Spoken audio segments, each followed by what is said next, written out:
નમસ્કાર. Indian lit chat channel પર હું ધવલ રાજ્યગુરુ આપનું હાર્દિક સ્વાગત કરું છું. આજે આપણે પશ્ચિમી સાહિત્યના એક એવા મહાકાવ્યની ઊંડી સફર કરવાના છે જેણે એમ કહી શકાય કે હજારો વર્ષોથી સંસ્કૃતિઓને પ્રભાવિત કરી છે. હોમરકૃત ઇલિયડ. અને આ માત્ર તલવારો અને ઢાલની વાર્તા નથી, એ સમજવું બહુ જરૂરી છે. સ્ત્રોતો સ્પષ્ટપણે દર્શાવે છે કે આ યુદ્ધના મેદાન કરતાં પણ માનવ મનના મેદાનમાં લડાતી લડાઈની કથા છે. એટલે કે માનવ સ્વભાવના ઊંડા ભાવોની વાત. બિલકુલ. આ ક્રોધ, સન્માન, બદલો અને છેવટે કરુણાની ગાથા છે. આખી કથાનો મુખ્ય આધાર જ એક વ્યક્તિના ગુસ્સા પર ટકેલો છે. બરાબર. એટલે કે આપણે જે વિચારીએ છીએ એમ 10 વર્ષ લાંબા ટ્રોજન યુદ્ધની આખી વાર્તા નથી સાંભળવાના, પણ એ યુદ્ધના છેલ્લા વર્ષના થોડાક જ દિવસોમાં એક યોદ્ધાના ગુસ્સે કેવી રીતે બધું બદલી નાખ્યું તેની વાત કરવાના છે. હા, માત્ર 51 દિવસની કથા. તો ચાલો આ મહાન કૃતિના મૂળભૂત પાસાઓથી શરૂઆત કરીએ. કોણે, ક્યારે અને કઈ રીતે આ અદ્ભુત રચના કરી? સ્ત્રોત મુજબ આના રચયિતા હોમર છે, જેમને પરંપરા એક અંધ કવિ તરીકે ઓળખાવે છે. એવું માનવામાં આવે છે કે તેમણે ઈસવીસન પૂર્વે 8મી સદીમાં આ મહાકાવ્ય રચ્યો. 8મી સદીમાં? પણ જે યુદ્ધની વાત છે એ તો એનાથી પણ જૂનું છે ખરું ને? હા, એ જ તો રસપ્રદ વાત છે. જે ટ્રોજન યુદ્ધની આ કથા છે તે તો તેનાથી પણ લગભગ 400 વર્ષ પહેલા ઈસવીસન પૂર્વે 12મી સદીમાં થયું હતું. ઓહ, મતલબ કે હોમરે કોઈ ઇતિહાસ નથી લખ્યો, પણ 400 વર્ષથી જે વાર્તાઓ ચાલતી આવતી હતી, પેલી ગીતો અને કથાઓ. હા, જે મૌખિક પરંપરા હતી એને એક સુંદર કાવ્ય સ્વરૂપ આપ્યું. વાહ! અને તેમણે જે છંદનો ઉપયોગ કર્યો તે પણ ખાસ છે. ડેક્ટિલિક હેક્ઝામીટર. આ કોઈ સામાન્ય કવિતા નથી.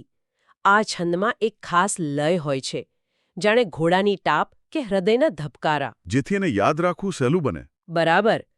આ લયને કારણે જ પ્રાચીન કાળમાં કવિઓ આટલું લાંબુ, લગભગ 15,693 પંક્તિઓનું મહાકાવ્ય મોઢે યાદ રાખી શકતા અને ગાઈ શકતા. અને એ સમય કેવો હતો? એ વીર યુગની જે વાત આવે છે. હા, એ વીરયુગ હતો, જ્યાં યોદ્ધા માટે ક્લિયોસ એટલે કે કીર્તિ એ અમરત્વ સમાન હતી. લાંબો પણ સામાન્ય જીવન જીવવા કરતાં ટૂંકું પણ યશસ્વી જીવન વધુ મહત્વનું ગણાતું. અને આ કીર્તિ અને સન્માનની ભાવના જ આખી કથાના કેન્દ્રમાં છે. મોટાભાગના લોકો તો શું સમજે છે કે ઇલિયડ એટલે પેલી ટ્રોયના ઘોડાની વાર્તા અને ટ્રોયનો વિનાશ. પણ અહીં તો કંઈક જુદું જ છે. હા, આ સૌથી મોટી ગેરસમજ છે. ઇલિયડનો અંત ટ્રોયના વિનાશથી થતો જ નથી. આ મહાકાવ્ય, જેમ આપણે વાત કરી, 10 વર્ષના યુદ્ધના અંતિમ વર્ષના માત્ર 51 દિવસની ઘટનાઓ પર જ કેન્દ્રિત છે. અને એની શરૂઆત પણ બહુ નાટ્યકીય છે. અત્યંત નાટ્યકીય.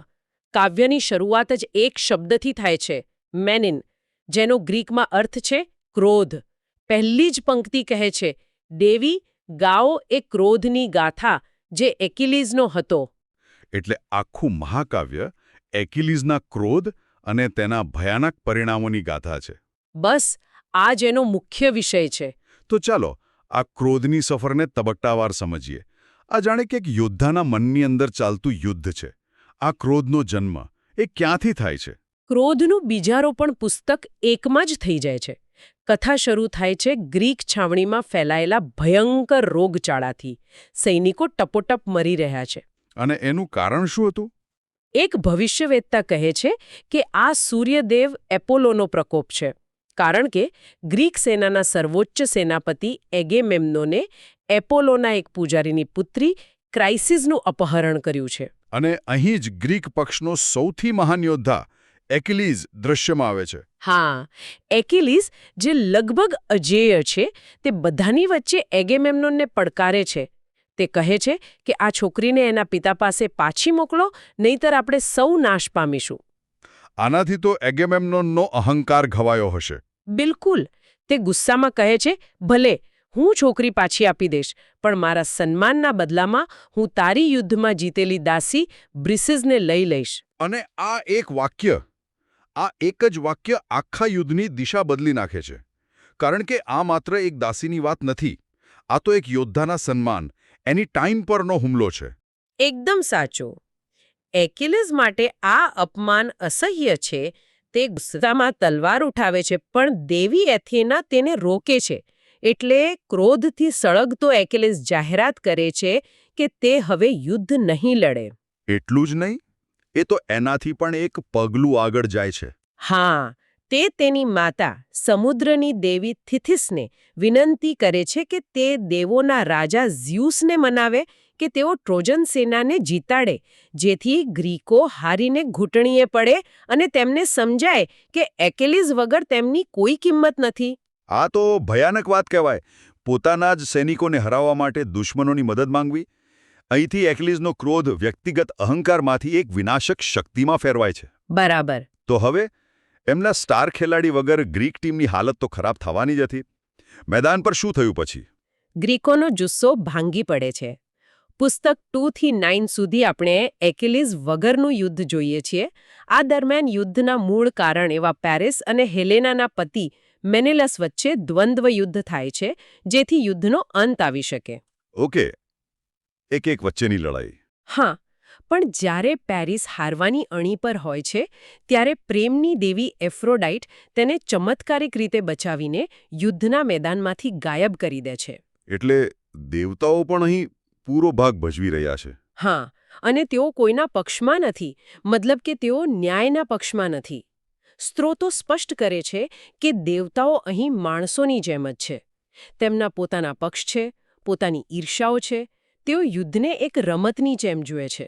અને આ જ યુદ્ધની ભયાનકતા વચ્ચે હોમર આપણને એક અત્યંત કરુણ અને માનવીય દ્રશ્ય બતાવે છે, જે આજે પણ એટલું જ પ્રસ્તુત છે. હા, ટ્રોજન સેનાનો નાયક રાજકુમાર હેક્ટર અને તેની પત્ની એન્ડ્રોમેકીની મુલાકાત.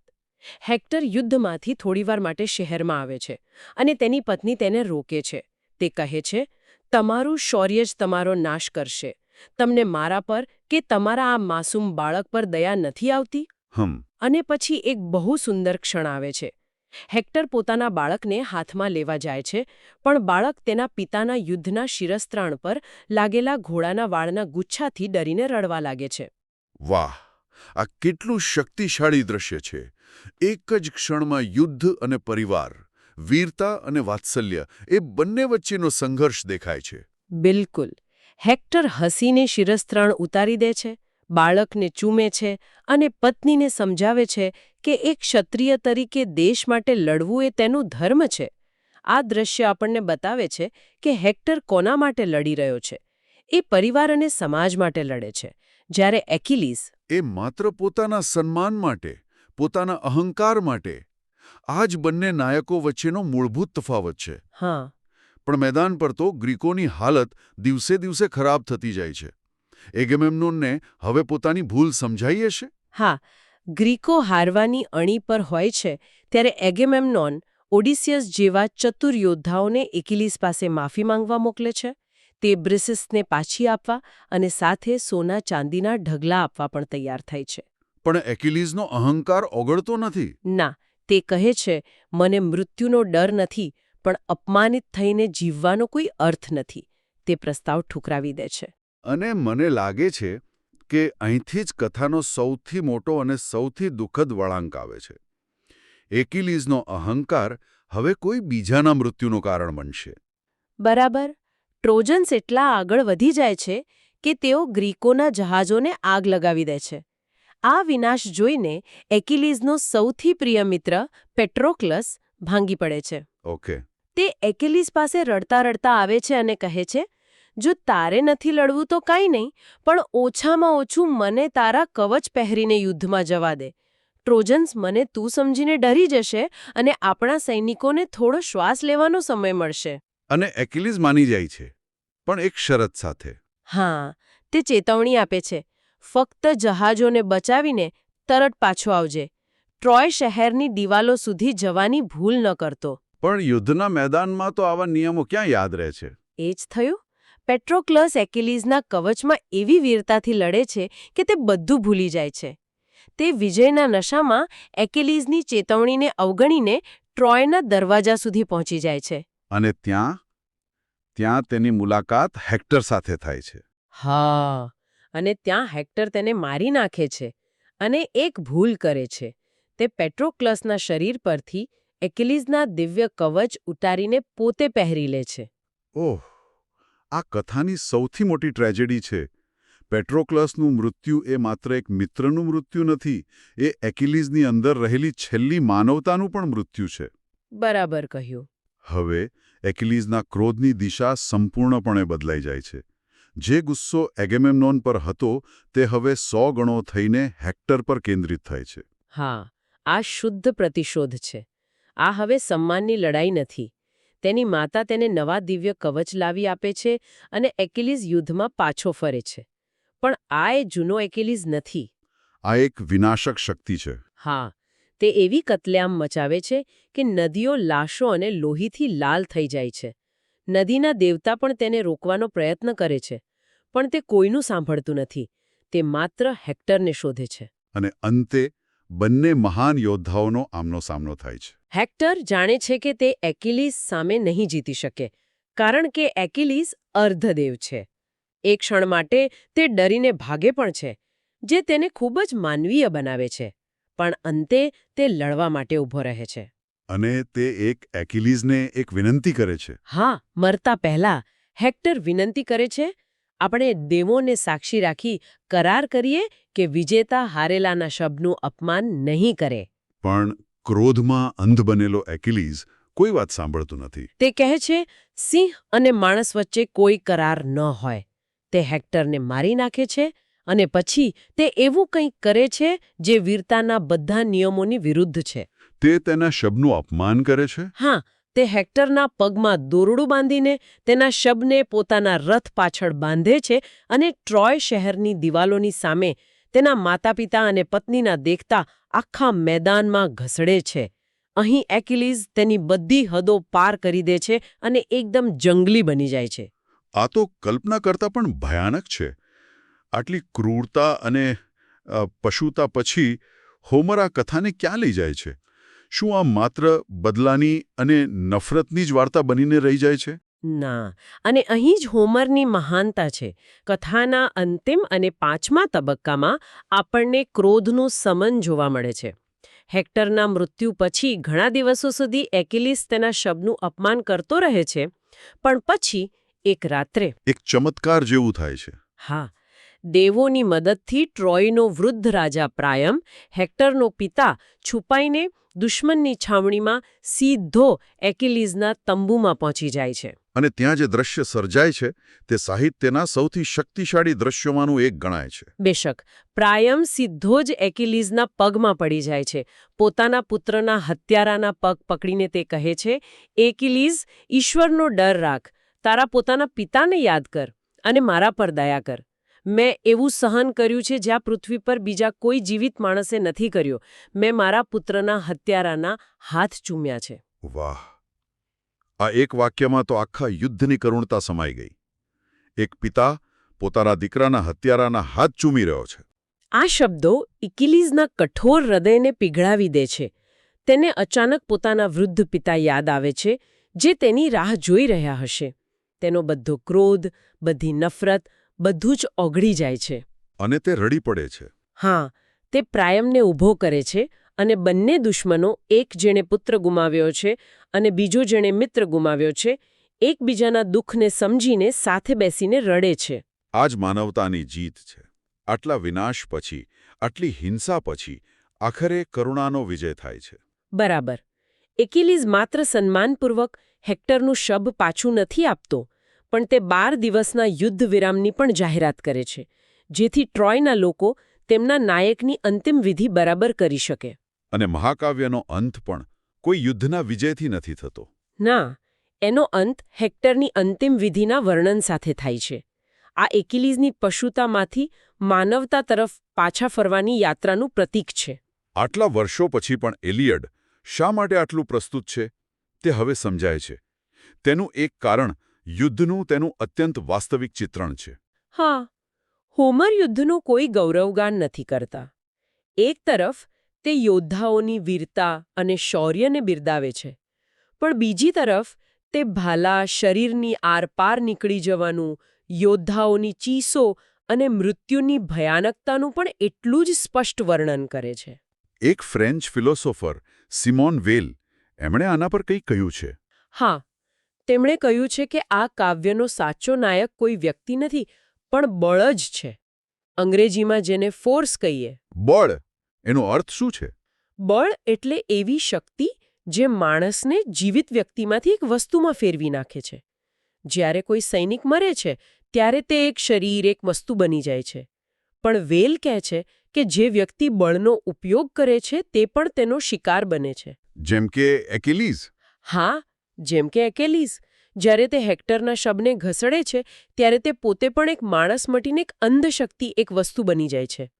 યુદ્ધમાં જીતનાર અને હારનાર બંને આ બળના શિકાર બને છે. અને હોમરની નિષ્પક્ષતા પણ અદ્ભુત છે. તે પોતે ગ્રીક હતા, છતાં તેમને દુશ્મન પક્ષના હેક્ટરને કદાચ એકિલીસ કરતાં પણ વધુ આદરણીય અને એમ કહીએ તો માનવીય બતાવ્યો છે. આ જ તેમની મહાનતા છે. જ્યારે હેક્ટર મરે છે ત્યારે આપણને દુઃખ થાય છે. આપણી સહાનુભૂતિ વિજેતા ગ્રીકો સાથે નહીં, પણ પરાજિત ટ્રોય સાથે હોય છે. આ દર્શાવે છે કે હોમર કોઈ એક પક્ષની વાર્તા નથી કહી રહ્યા, તે માનવતાની કરુણ ગાથા કહી રહ્યા છે. હવે જો આપણે આપણા ભારતીય સાહિત્ય સાથે તેની સરખામણી કરીએ તો સ્વાભાવિક રીતે જ મહાભારત યાદ આવે. બંને મહાકાવ્યોમાં યુદ્ધ કેન્દ્રમાં છે. શું સામ્ય છે અને શું તફાવત છે? સ્ત્રોતો મુજબ બંનેમાં ઘણી સામ્યતાઓ છે. ભીષણ યુદ્ધ, સ્ત્રીનું અપમાન જેમ કે દ્રૌપદી અને હેલન, અને પાત્રોમાં પણ સમાનતા જોવા મળે છે. જેમ કે અત્યંત શક્તિશાળી પણ પોતાના આવેગોનો શિકાર બનતો એકિલીઝ અને અર્જુન. અને હેક્ટર અને કર્ણ. બરાબર. દુશ્મન પક્ષે હોવા છતાં અત્યંત વીર અને સન્માનનીય પાત્ર એવા હેક્ટર અને કર્ણ. પણ મને લાગે છે કે બંનેના મૂળભૂત દર્શનમાં, એમના પાયામાં મોટો તફાવત છે. કે મહાભારતનો પાયો ધર્મ છે.